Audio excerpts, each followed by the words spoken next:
Bem, pessoal, recebi uma pergunta que eu achei bem curiosa, falando assim, Júlio, se o remédio é, para dormir faz tanto mal, por que os médicos prescrevem, né? O que que acontece? Eu tenho alguns vídeos, né? Não só eu, mas você encontra em jornal, em revista, várias publicações sobre os riscos de medicações para dormir, né? Fato que isso é comum e a gente publica e a gente fala sobre isso, né? E às vezes tem um outro extremo, que são pessoas com transtornos que precisam desses remédios para dormir.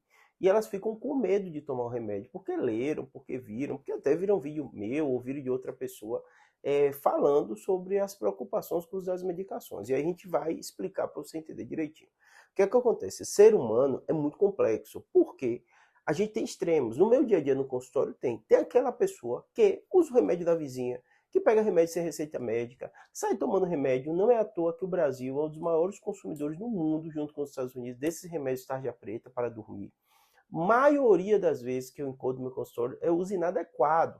Por que eu digo que a maioria das vezes são uso inadequado? Porque muitas vezes a pessoa ela tem um transtorno de ansiedade, ela tem um transtorno depressivo, ela não está tratando aquilo, ela está tomando só remédio para dormir sem nenhum outro tipo de controle.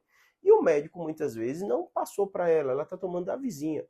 Esse é o problema. O uso dessa maneira que vai ser problemático. Se o seu médico passou, eu canso de passar para os meus pacientes, eu prescrevo esses remédios, são os remédios mais prescritos também no mundo, mesmo de forma correta, né? São remédios que revolucionaram a medicina, porque você ficar sem dormir vai prejudicar a sua saúde.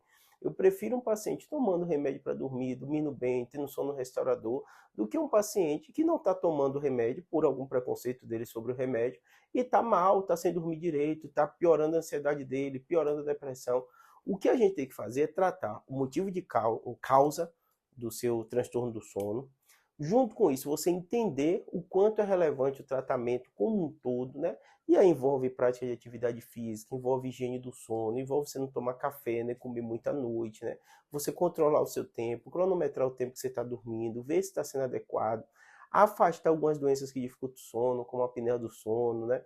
Não fazer uso do remédio sem orientação médica e seguir e voltar para o seu médico para ver se está adequado, se não está, como é que está. Muitos pacientes vão precisar fazer polissonografia para fazer um teste para ver como está o sono. Então, assim, não tenha medo, seu médico prescreveu, use a medicação. Ah, Júlio, pode causar dependência? Pode, né?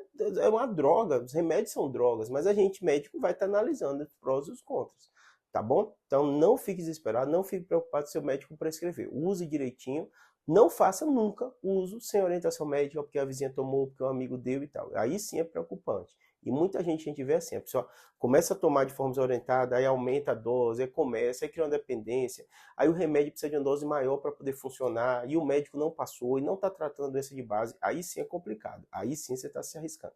Espero que tenha ajudado. Abraço.